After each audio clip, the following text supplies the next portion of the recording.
செம்மம்பட்டிங்கிற கிராமத்துல நாகப்பன்னு ஒரு இளைஞர் இருந்தாரு. நாகப்பன் ரொம்ப நல்லவரு, ஒரு அப்பாவி. அவரு தான் அம்மா கூட சந்தோஷமா வாழ்க்கைய வாழ்ந்து வந்தாரு. ஏண்டா, விடிஞ்சு எவ்வளவு நேரம் ஆச்சு, இன்னும் தூங்கிக்கிட்டு இருக்க? இன்னைக்கு வேலைக்கு போக மாட்டியா? என்ன கொஞ்ச நேரம் தூங்க விடுமா, உடம்பெல்லாம் ஒரே வலியா இருக்கு. இன்னைக்கு நான் வேலைக்கெல்லாம் போகலாமா? இப்படி சொன்னா எப்பட்றா? இன்னைக்கு சம்பளம் குடுக்கற நாளு. எப்படியும் கொஞ்சம் பொறுமையோட எழுந்து போனேன்னு வெச்சுக்கோ, சாயங்காலத்துக்கு பணம் கைக்கு வருண்டா. வேலை செஞ்சாதான் பணம் தருவாங்களா? இல்லனா நமக்கு பணம் தரமாட்டாங்களா? தினமும் அந்த கல்லை உடைக்கணும்னா எனக்கு ரொம்ப கஷ்டமா இருக்குமா.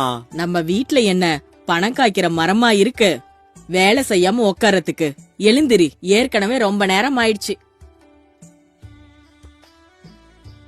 எனக்கு ஏன்டா இந்த சோதனை? தினமும் காலையில போறதும் சாயந்தரம் வரைக்கும் கஷ்டப்படுறதும் மறுபடியும் திரும்ப வீட்டுக்கு வந்து ஏதோ ஒண்ணு சாப்பிட்டு திரும்பவும் தூங்குறது, தினமும் இதே வேலையா போச்சு. ஒரு 4 நாள் விடுமுறை எடுத்துக்கிட்டு எங்கேயாச்சும் போயிடலான்னு இருக்கு. இன்னும் குளிக்கலையா? சீக்கிரம் ஆகட்டும், உனக்கு பழைய சோறு கட்டி வச்சிருக்க. இதோ வரமா. நான் வேலைக்கு போலானா என் முதலாளியை விட எங்க அம்மா தான் ரொம்ப வருத்தப்படுறாங்க. என்ன பண்றது, வேற வழி இல்ல. அதுக்கப்புறம் நாகப்பன் சாப்பாடு எடுத்துக்கிட்டு வேலைக்கு கிளம்பி போறாரு. வாங்கண்ணே, வாங்க நாகப்பண்ணே, வந்துட்டீங்களா? வாங்க வாங்க. ஒரு நாளாவது சரியான நேரத்துக்கு வேலைக்கு வர